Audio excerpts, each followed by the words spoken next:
श्री परमात्मने नमः। श्रीमद्भगवद्गीता अथ पंचदशोऽध्यायः। श्रीभगवानुवाच ऊर्ध्वमूलमथ शाखमश्वत्थं प्राहुरव्ययं छन्दांसि यस्य पर्णानि यस्तं वेद स वेदवित्। अधश्चोर्ध्वं प्रसृतास्तस्य शाखा गुणप्रवृद्धा विषयप्रवालाः। अधश्च मूलान्यनुसन्ततानि कर्मानुबन्धीनि मनुष्यलोके। न रूपमस्येह तथोपलभ्यते नान्तो न चादिर्न च सम्प्रतिष्ठा। अश्वत्थमेनं सुविरूढमूलमसङ्गशस्त्रेण दृढेन चित्वा ततः पदं तत्परिमार्गितं वै यस्मिन् गता न निवर्तन्ति भूयः। तमेव चाद्यं पुरुषं प्रपद्ये यतः प्रवृत्तिः प्रसृता पुराणी। निर्माणमोहाजितसङ्गदोष अध्यात्मनित्या विनिवृत्तकामाः।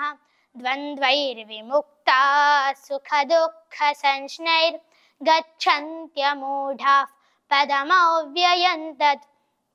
न तद्भासयते सूर्यो न शशाङ्को न पावकः यद्गत्वा न निवर्तन्ते तद्धाम परमं मम।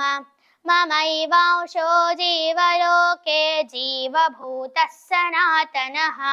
मनःषष्ठानीन्द्रियाणि प्रकृतिस्थानि कर्षति। शरीरं यदवाप्नोति यच्छाप्युत्क्रामतीश्वरः गृहीत्वैतानि संयाति वायुर्गन्धानि वाशयात्। श्रोत्रं चक्षुस्पर्शनं च रसनं घ्राणमेव च अधिष्ठाय मनश्चायं विषयानुपसेवते।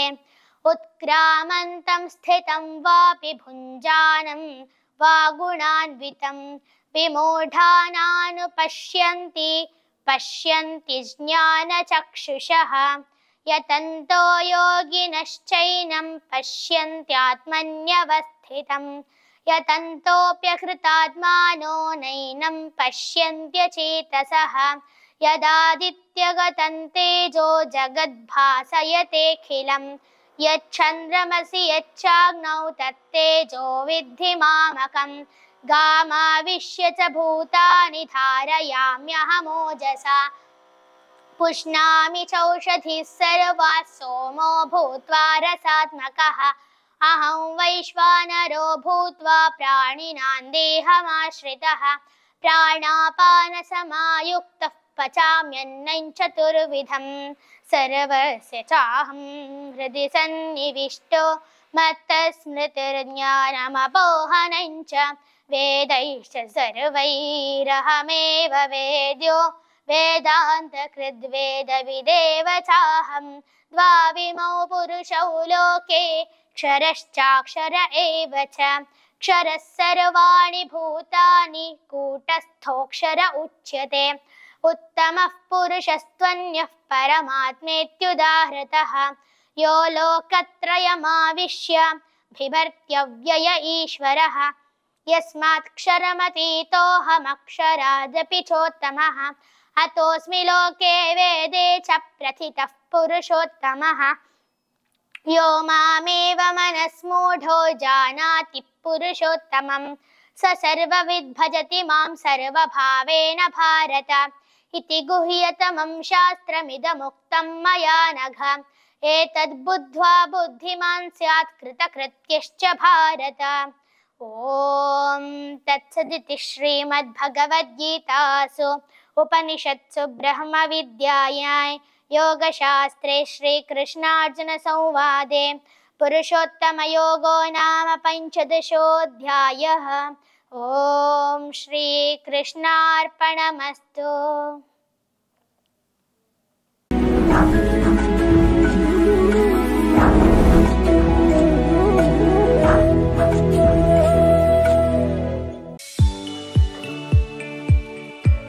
STM multi speciality hospital Ujire 200 ಹಾಸಿಗೆಗಳಿರುವ ಒಳರೋಗಿ ವಿಭಾಗದಲ್ಲಿ ರೋಗಿಗಳ ಬೇಡಿಕೆಗೆ ಅನುಗುಣವಾಗಿ 100 ಹಾಸಿಗೆಗಳ general ward, 38 semi special ward, 41 special rooms, 2 deluxe ward, 9 ಹಾಸಿಗೆಗಳಿರುವ ICU ಹಾಗೂ 10 ಡೇ ಕೇರ್ ಬೆಡ್ಗಳು ಲಭ್ಯವಿದೆ.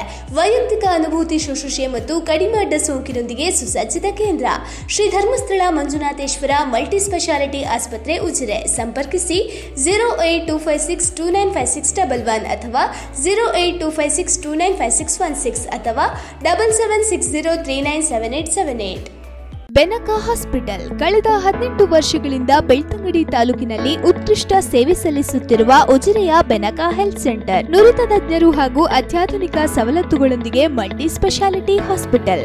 Benaka health centre, main road, Ujire. ಸಂಪರ್ಕಿಸಿ 08256236742.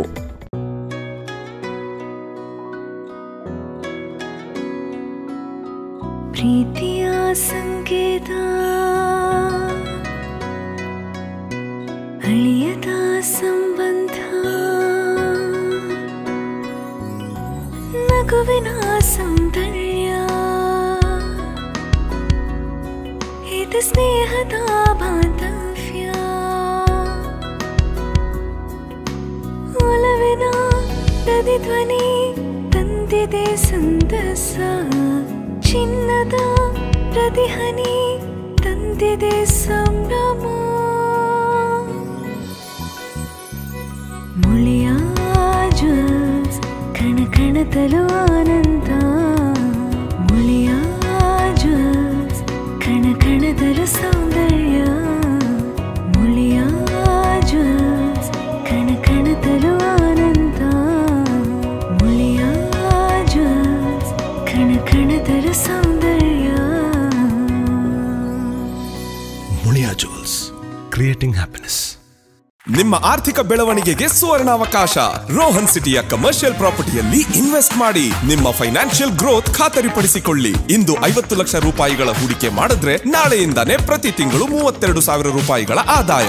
75 ಲಕ್ಷ ರೂಪಾಯಿಗಳ ಹೂಡಿಕೆಯೊಂದಿಗೆ ಪ್ರತಿ ತಿಂಗಳು 47,000 ರೂಪಾಯಿಗಳ ಆದಾಯ ಗಳಿಸೋದು ಗ್ಯಾರಂಟಿ. ಮಂಗಳೂರಿನ ಪ್ರೈಮ್ ಲೊಕೇಶನ್ ನಲ್ಲಿರುವ ಅತ್ಯುತ್ತಮ ವಾಣಿಜ್ಯ ಮಳಿಗೆ Rohan city residential and commercial, Vijay, Mangalore. ಹೆಚ್ಚಿನ ಮಾಹಿತಿಗಾಗಿ ಕರೆ ಮಾಡಿ 9845490100.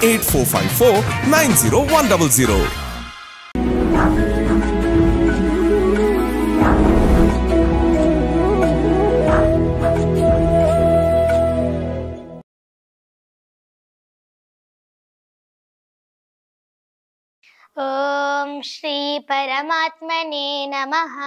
ಶ್ರೀಮದ್ಭಗವದ್ಗೀತಾ ಅಥ ಷೋಡಶೋऽಧ್ಯಾಯಃ.